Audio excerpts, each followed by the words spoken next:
제가 큐티하는 본문이 사무엘 하입니다. 그래서 저희 청년부 성경 공부는 이제 사무엘 하 본문을 하고 있어가지고 오늘 또 공교롭게 청년부 친구들이 여기 와서 앉아 있는데 들었던 얘기를 또 듣는 것 같을까봐 걱정입니다.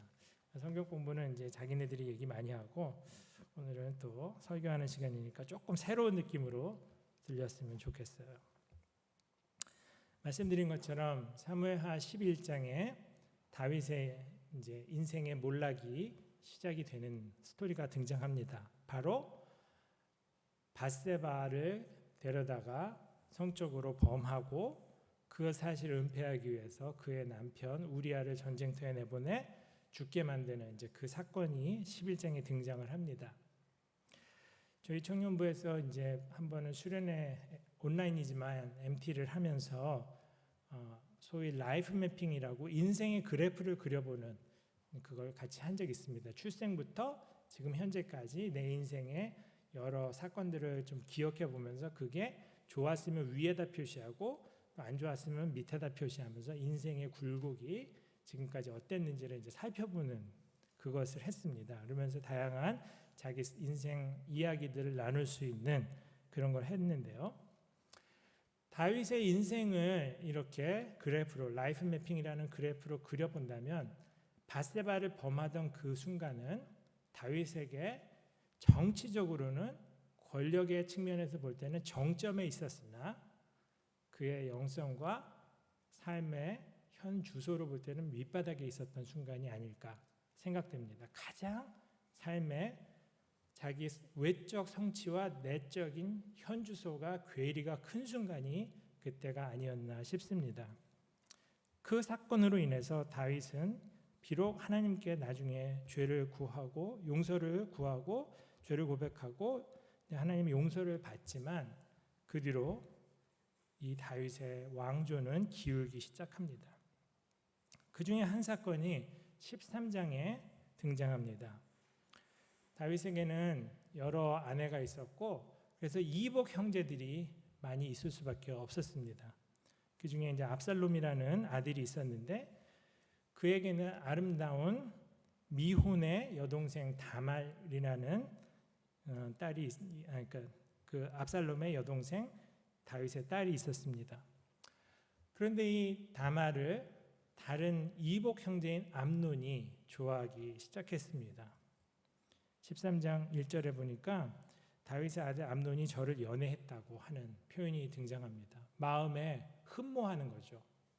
그렇게 좋아하고 사랑하는 마음이 드는데 당시 왕궁의 처녀들이 공주들이 엄격한 통제된 구역에서 관리되며 살았기 때문에 마음대로 만날 수가 없었습니다. 그러다가 그 교활한 친구의 꾀임에 넘어가서 상사병 때문에 아픈 것처럼 이제 꾸미고 자기 뜻을 따라서 다말이 자기 침실에 들어오도록 그리고 갑자기 강간을 하는 그런 일을 벌입니다. 그런데 15절에 그때까지는 사랑인 줄 알았던 그 마음이 미움으로 돌변을 합니다. 알고 봤더니 사랑이 아니라 소유욕이었고 정욕이었던 것이죠. 유혹과 집착, 욕심에 사로잡혔을 때는 죄가 추하다는 것을 보지 못하는데 아름답게 보일 수가 있는데 저지른 후에 갑자기 불현듯 죄의 추잡함을 깨달으며 이런 반응을 보이는 거죠. 그래서 이 암논이 강간보다 더 큰 죄를 범합니다.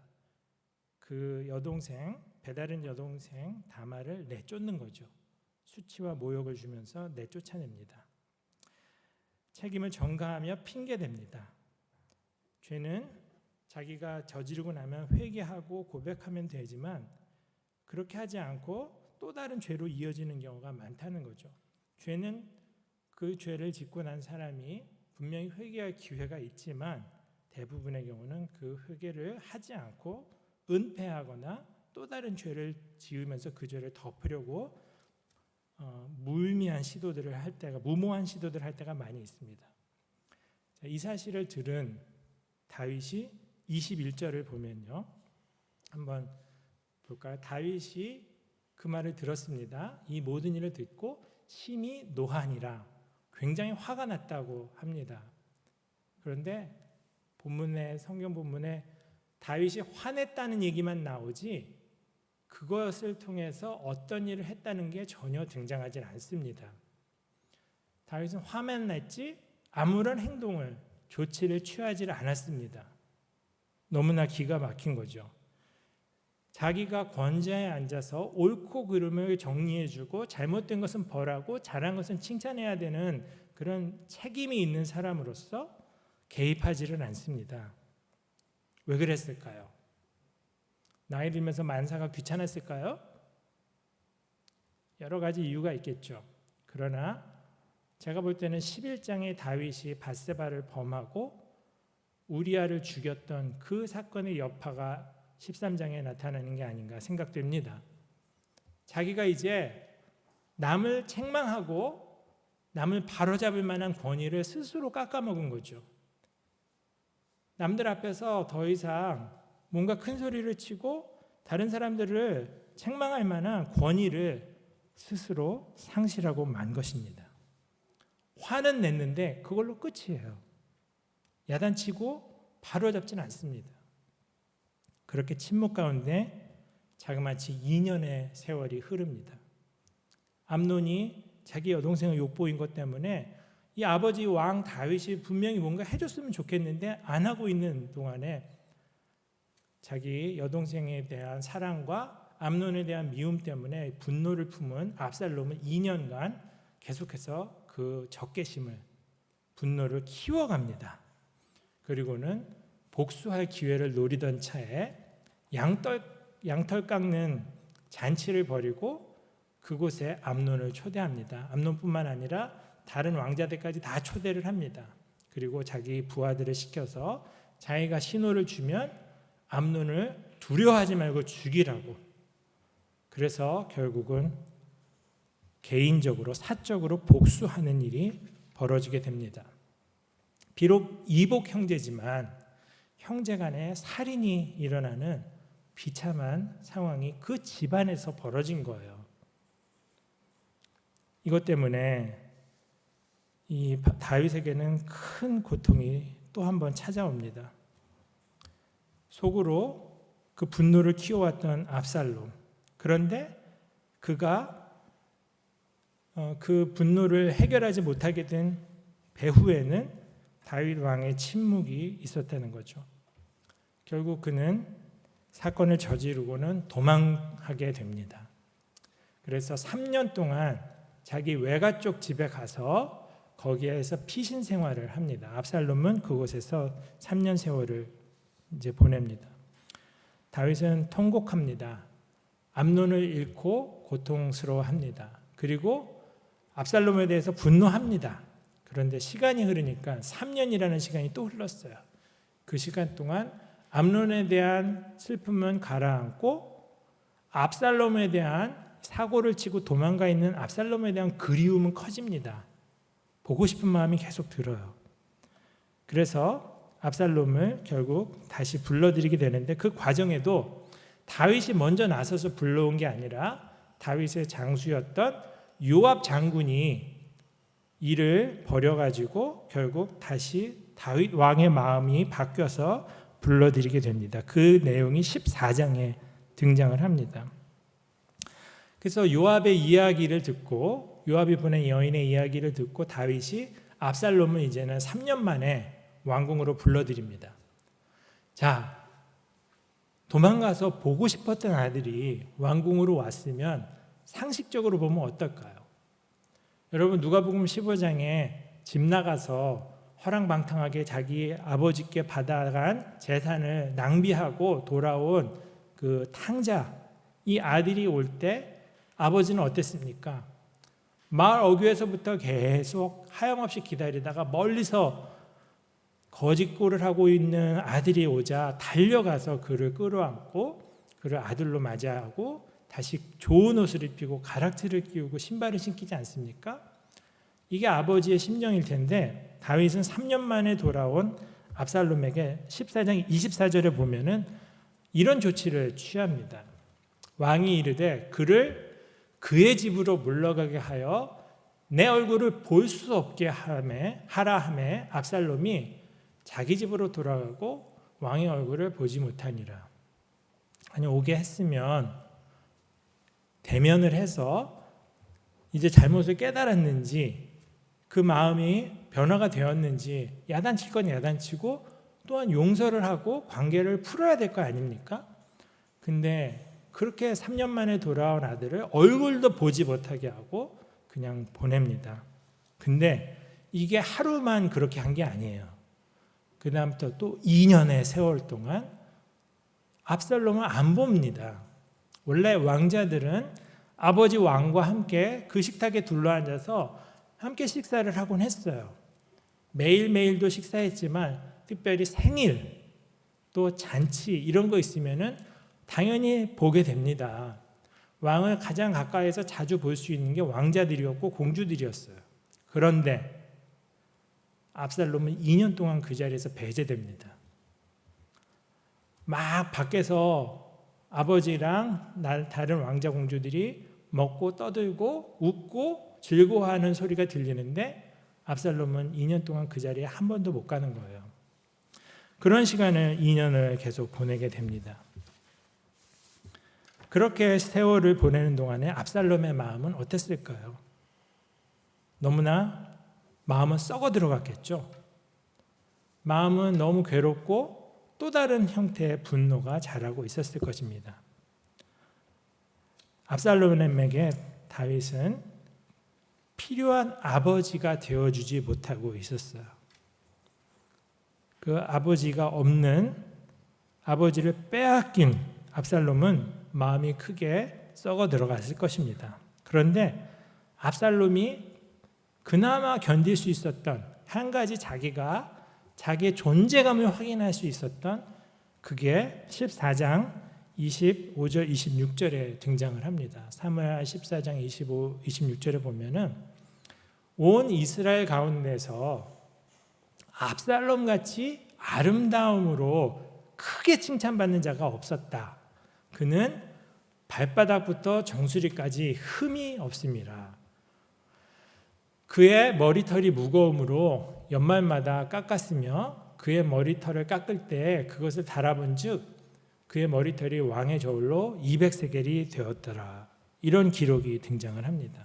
이 머리털의 무게가 뭐가 그렇게 그 당시에 이제 중요했는지 모르겠지만 머리숱이 풍성하고 그래서 1년에 한 번씩 깎을 때마다 그게 뭐 1.5kg, 2kg 이 정도 되는 무게가 나왔다고 할 정도로 털이 엄청나게 머리가 풍성했던 그런 사람이었다고 하고요.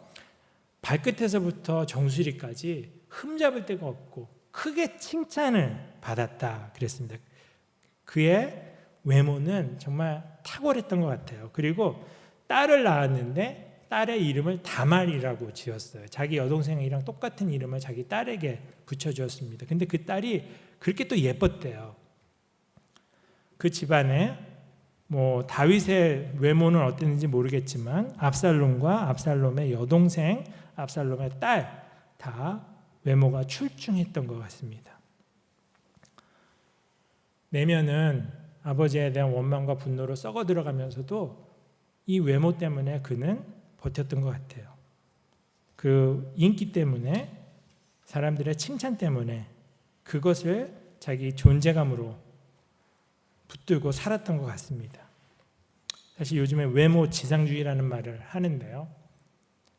외모가 스펙이 되고 재산이 되고 외모가 사람들을 평가하는 기준이 되어버린 현실을 지적하는 말이죠. 오늘날도 마찬가지인 것 같습니다. 속이 어떻든 겉으로 꾸미면서 자기를 포장하고 사는 세상인 것이죠. 압살롬이 그렇게 살아왔습니다.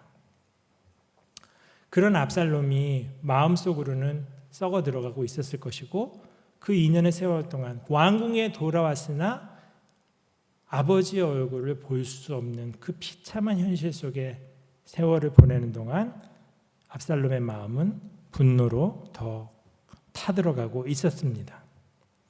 다윗은 크게 두 가지 죄를 범했죠. 밧세바를 불법으로 범한 것, 유부녀를 데려다가 성적인 범죄를 저지른 것, 또 하나는 그의 남편을 음모에 빠뜨려서 괴력에 빠들어서 전쟁터에서 남의 손에 죽게 만든 것.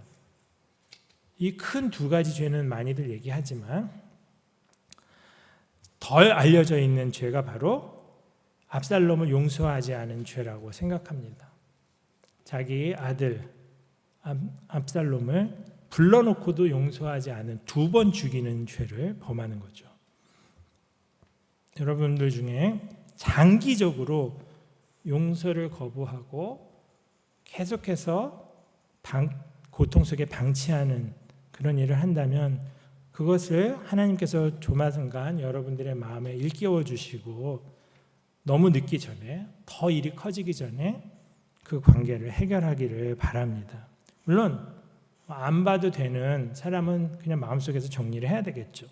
그러나 안 봐서는 안 되는 가까운 사람들 중에 마음을 끝까지 용서하지 않고 거부하고 있는 그런 관계가 있다면 하나님께서 그 마음의 문을, 여러분의 마음의 문을 두드리면서 더 늦기 전에 조치를 취하기를, 그렇게 정말 주님께서 그렇게 해주시기를 기원합니다. 다윗은 자기 아들에게 아무 조치를 취하지 않았던 일들을 자꾸 반복합니다. 암논이 잘못했을 때도 아무런 조치도 취하지 않았고요. 정의에 무관심한 왕처럼 그렇게 행동했습니다. 이제는 용서에도 무관심한 모습을 보이고 있어요. 압살롬이 볼 때는 자기 아버지 다윗이 왕으로서도 아버지로서도 너무나 실망스러운 모습이었습니다. 그래서 이런 아버지의 조치에 대해서 계속해서 분노를 이제 키워갔던 압살롬은 결국 자기 이복 형제 암논을 죽였을 뿐만 아니라 이제는 아버지 자신을 향해서 복수의 칼을 뽑아 들게 됩니다. 다윗이 이렇게까지 무너지고 분별력을 상실하고 그랬던 것, 정말 자기 마음속에 분명히 미안한 마음이 압살롬에게도 있었지만 아버지가 용서하지 않자 계속해서 마음속이 괴로웠던 압살롬인 것이죠. 회개하고 용서를 구하고 그랬는데 용서를 받지 못하고 시간이 지나면 처음에는 이제 부끄러운 마음으로 시작하지만 그게 분노가 되는데 그것을 지금 겪고 있는 것입니다. 성경은 우리에게 이렇게 권면하고 있어요. 로마서 12장 17절을 보면요. 아무에게도 악을 악으로 갚지 말라고 합니다. 모든 사람이 보기에 선한 일을 하려고 애쓰라고 권면하고 있어요. 또 할 수 있는 대로 모든 사람과 더불어서 화평하게 지내라고 하고 있고요. 원수를 갚지 말고 원수 갚는 것은 하나님의 진노에 맡기라고 하고 있습니다. 원수 갚는 것은 내가 하니 내가 갚겠다고 그렇게 말씀하고 있습니다. 악에게 지지 말고 선으로 악을 이기라고 로마서 12장에서 권면하고 있습니다. 마태복음 6장에 보면 산상수훈의 일부에 너희가 남의 잘못을 용서해주면 너희의 하늘 아버지께서도 너희를 용서해 주실 것이다. 그러나 너희가 남을 용서해 주지 않으면 너희 아버지께서도 너희의 잘못을 용서해 주지 않으실 것이다. 이렇게 말씀하고 있습니다. 우리가 지내다 보면 이런 마음이 듭니다. 나는 피해자고 가해자는 저기 있으니 나는 잘못이 없고 저 사람이 나한테 사죄하고 용서를 구해야 된다. 이런 생각할 때가 많이 있습니다. 그러나 누가 시작했든 신기하게도 죄는 또 죄를 낳는 속성이 있습니다. 상처는 또 다른 상처로 이어지는 속성이 있어요. 내가 처음에는 피해자로 시작했지만 결국에 가서 나도 복수심에 악한 마음에 또 다른 가해를 하는 사람이 되는 경우가 많습니다. 암논의 강간 사건, 그리고 다말을 돌보는 거 정의를 실현하는 것에 대해서 다윗이 미흡한 조치를 취하자 혹은 아무 조치를 취하지 않자 그것은 압살롬이 암논을 죽이는 살인으로 이어졌고요. 또 압살롬의 살인은 다윗이 압살롬을 거부하고 나중에 불러들인 다음에도 용서를 거부하는 이런 거부를 낳았습니다. 계속해서 물고 물리는 이 악순환이 계속되고 있어요. 비록 그 중에 예를 들어서 압살롬은 자기는 피해자라고 생각할지 모르죠. 암논이라는 이 악한 이복 형제의 범죄로 인해서 나의 마음에 고통이 왔다 이렇게 생각할지 모릅니다. 그러나 원인이 있어서 시작된 죄들이라고 해도 정당화될 수 없는 이런 고리들이 이어지고 있어요. 상처를 받은 사람이 다시 보복을 하고 악의를 품고 연속적으로 상처가 이어지는 그런 일들이 벌어지는 거죠. 마음속에서 이런 굴욕이 고통이 해결이 되지 않자 압살롬은 드디어 반역을 결심하고 이를 꾸밉니다. 그렇게 해서 반역을 준비하는 기간이 4년이나 지속이 돼요.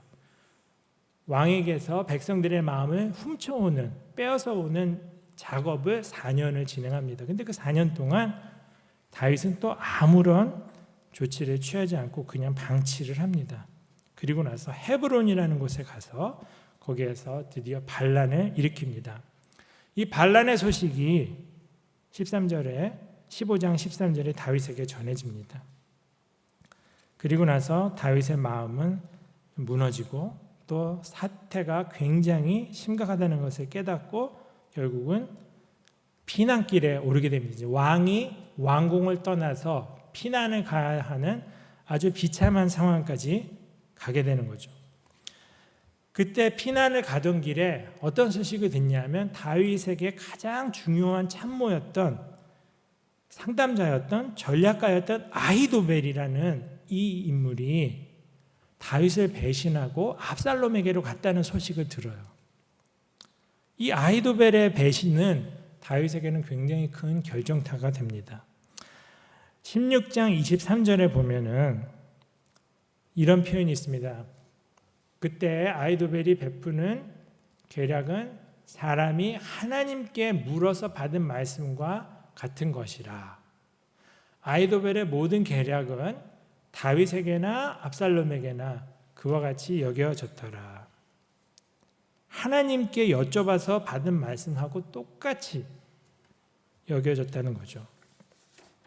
다시 말하면 기도 안 해도 된다는 것이고 굳이 하나님께 물어볼 필요가 없이 그냥 압살롬이나 다윗이나 다 아히도벨에게만 물어보면 다 되는, 다윗에게는 아히도벨이 하나님 전문가였어요. 전략의 전문가였고 문제에 대한 해결자였습니다. 핵심 오른팔이었고 브레인이었어요. 그런데 그가 돌아가는 상황을 딱 보더니 압살롬에게로 붙어버립니다. 그는 사실은 하나님의 사람이 아니라 교활한 기회주의자였던 거죠. 근데 역설적으로 그 아히도벨이라는 가장 의지할 만한 존재가 자기 곁을 떠나자 다윗은 그때부터 하나님께 기도하는 사람이 됩니다. 자기가 의지할 최고의 대상이 사라지고 나자 그때부터 다윗은 하나님을 찾게 됩니다. 아히도벨을 통해서 만나던 하나님을 이제는 혼자서 다시 찾게 되는 거죠. 그는 고통 가운데서 기도를 회복했고 그의 삶은 거기에서부터 다시 시작하게 됩니다. 그리고 자기 편에서 여전히 남아서 신뢰를 표현했던 후세라는 사람을 위장시켜서 스파이로 위장 전향을 하게 만듭니다. 결국 나중에 이 후세의 계략 때문에 압살롬은 망하게 되는 거죠. 결정적인 역할을 한 사람이 바로 후세입니다. 자, 여기까지 이제 장황하게 배경 설명을 했고요. 오늘 이제 함께 나누고자 했던 시므이의 저주 이야기를 16장 5절에서 13절 본문을 통해서 같이 좀 살펴보려고 합니다.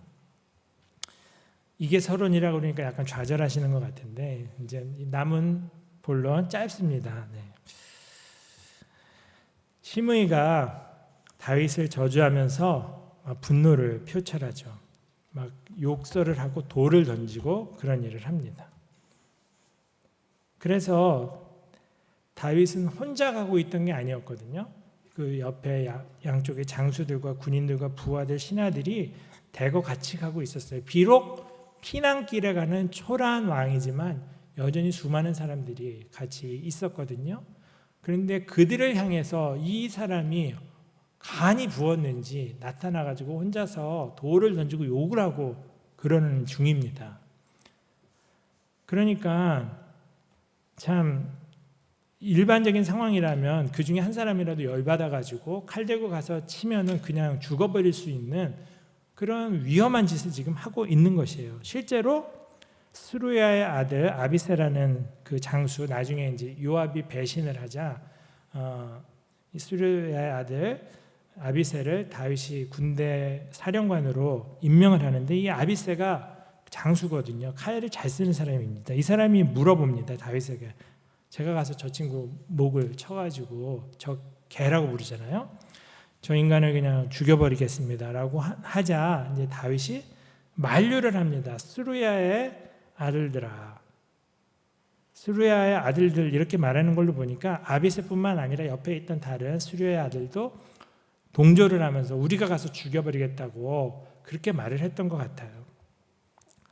그래서 이제 자기네가 다녀오겠다고 하니까 왕이 10절에 말합니다. 스루야의 아들들아, 내가 너희와 무슨 상관이 있느냐? 그가 저주하는 것은 여호와께서 그에게 다윗을 저주하라 하심이니 내가 어찌 그리하였느냐 할 자가 누구겠느냐 하고, 똑같은 말을 이제 또 합니다. 여호와께서 11절에 여호와께서 그에게 명령하신 것이니 그가 저주하게 버려두라, 내버려 두라, 그렇게 얘기합니다. 신무이의 끝없는 저주를 그래서 묵묵히 들으면서 피난길을 걸어갑니다. 그 욕설을 들으면서, 그리고 돌을 던지는 것을 보니까 다윗에게만 던지지 않고 신하들에게도 계속 던졌어요. 그 돌을 맞아가면서 피해가면서 욕을 들어가면서 터벅터벅 걸어가는 거예요. 얼마나 속이 비참하고 또 기가 막혔을까요? 이런 고통, 처음에는 이제 아들 압살롬의 반역이라는 고통이 있었지만 이제는 시므이가 막 저주하는, 또 아히도벨이라는 자기가 가장 신뢰했던, 의지했던 참모가 배신하는, 그냥 엎친 데 덮친 격으로 너무너무 안 좋은 거죠. 자기가 가장 부끄러운 게 자식한테 이런 수모를 당한다는 거, 어디 가서 정말 하소연도 못하는 거죠. 선생님들이나 부모님이나 제일 고통스러운 게 선생님은 학생들한테 당했던 모욕, 이게 그냥 선생님의 자존감, 존재감을 무너뜨립니다. 결정타가 돼요. 어디 가서 하소연도 못해. 학생한테 맞는 경우가 있어요. 학생이 폭력을 저지르고 부모들 중에 자녀한테 맞는 경우가 있어요. 이거 정말 어디 가서 하소연도 못합니다. 다윗은 지금 그런 기가 막힌 심정으로 피난길을 걷고 가는 거예요. 그런데 거기 나타난 시므이가 막 속을 긁습니다. 그런데 신기하게도 이런 기가 막힌 상황 속에서 다윗은 사울이 보였던 광기를 보이질 않아요. 오히려 그는 자신의 최선의 모습을 회복합니다. 시므이의 저주 가운데 그는 하나님의 음성을 듣고 시므이의 저주를 들으면서 하나님의 음성을 듣습니다. 광야 생활을 오래 하면서 고통 속에서 하나님을 찾았던 다윗의 최선의 최고의 모습이 이 고통의 순간에 다시 한번 반짝 드러나는 것이죠.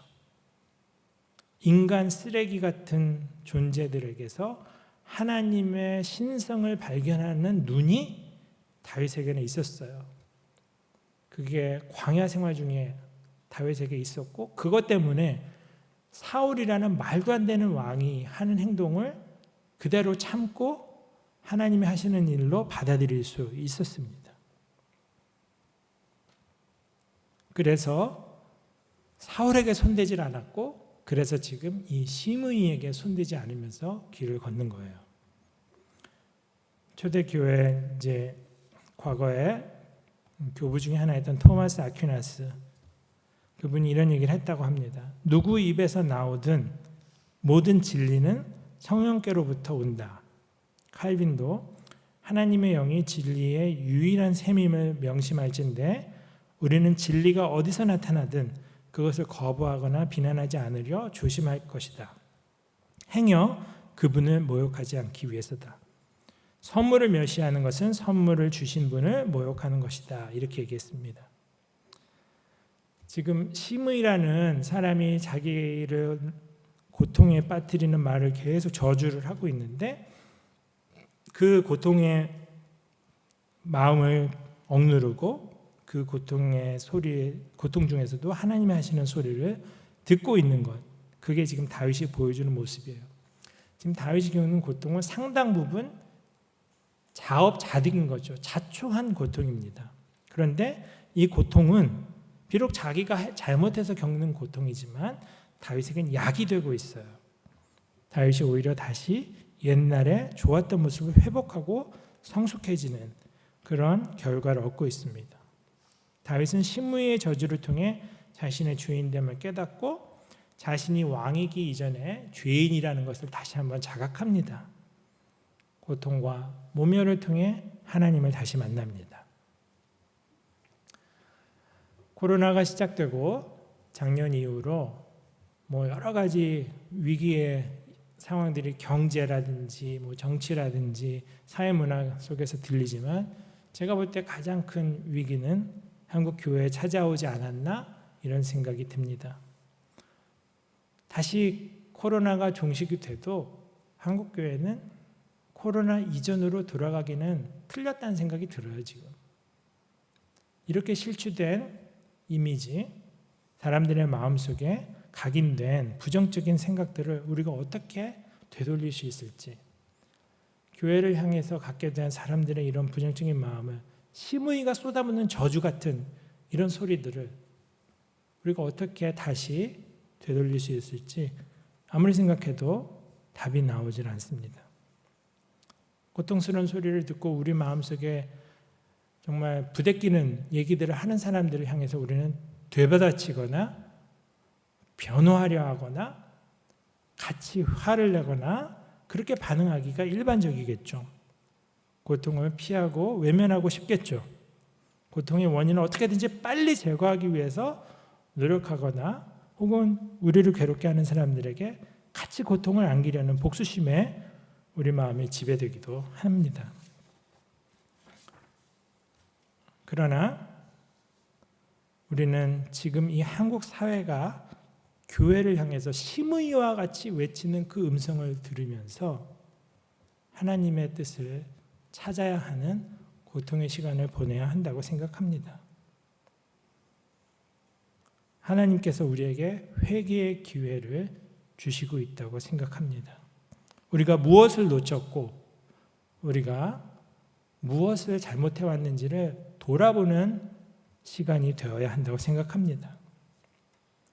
결국 심의의 외침은 하나님께서 하라고 하셨다는 것을 다윗이 보았던 것처럼 이 한국 교회를 향해 이 세상이 던지고 있는 돌들은 하나님이 한국 교회를 향해 허락하신 돌이라는 것을 깨달아야 한다는 것이죠.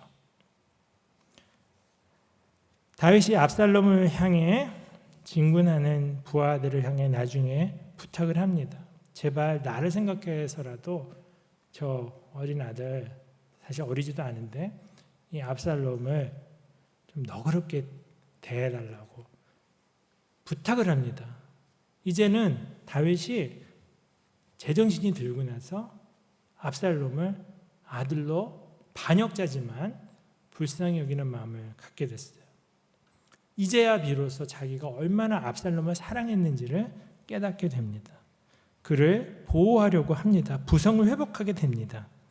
우발적인 범죄가 아니라 미리 사전에 철저히 계획하고 준비한 반역이었던 이 악질 범죄를 보면서도 여전히 그를 용서하고 싶은 마음을 다윗의 마음 속에서 발견하게 됩니다. 그러나 결국 요압이 압살롬을 죽이고 맙니다.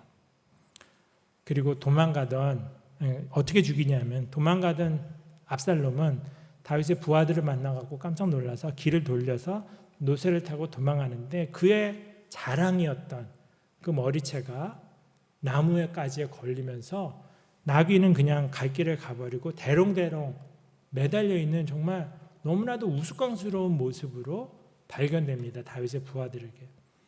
다윗의 부하 중에 한 사람이 그 자리에서 그를 죽일 수도 있었지만 죽이지 않고, 왜냐하면 임금님이 특별히 당부하는 걸 들었기 때문에 죽이지 않았지만 요압이 가서 결국 그 심장을 관통하는 창을 던져 죽여버립니다. 나중에 다윗은 엉엉 울고 통곡을 합니다. 내 아들 압살롬아, 내 아들 압살롬아, 차라리 내가 너 대신에 죽어야 하는 건데 하면서 통곡을 합니다. 이제는 자신의 원수를 위해 울 수 있는 아버지로 회복된 다윗의 모습을 우리는 보게 됩니다. 고통과 절망 속에서 다윗은 하나님을 만났고 다시 그의 영성을 회복하고 다시 그의 최선의 모습을 잠시나마 다시 되찾게 됩니다.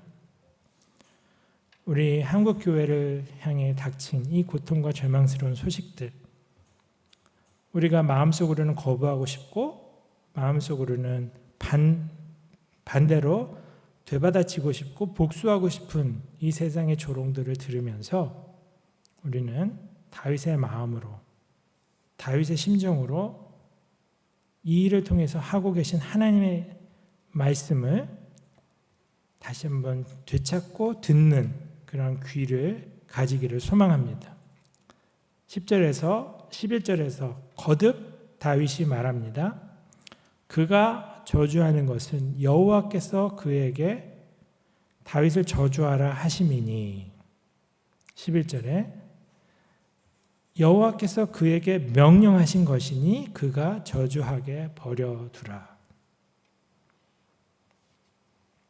하나님을 향해 분명히 초점을 가지고 살았던 다윗이 인생의 정점에서, 권력의 정점에서 나태해지고 하나님으로부터 가장 멀리 떨어진 사람으로 살았다가 드디어 그는 고통과 좌절과 절망 속에서 가장 맑은 영혼을 가진 사람으로 회복이 되는 그런 은혜를 경험했습니다. 우리 한국교회도 마찬가지 은혜를 경험했으면 좋겠습니다. 지금 닥친 이 수많은 과제와 도전들 속에서 우리를 변호하고 싶고 억울하다고 하소연하고 싶은 마음을 내려놓고 주님께서 이 세상을 허락하셔서, 이 세상에 허락하셔서 우리에게 이 경고의 메시지를, 고통의 메시지를 주고 있는 것, 하나님께서 허락하신 것임을 깨달았으면 좋겠습니다.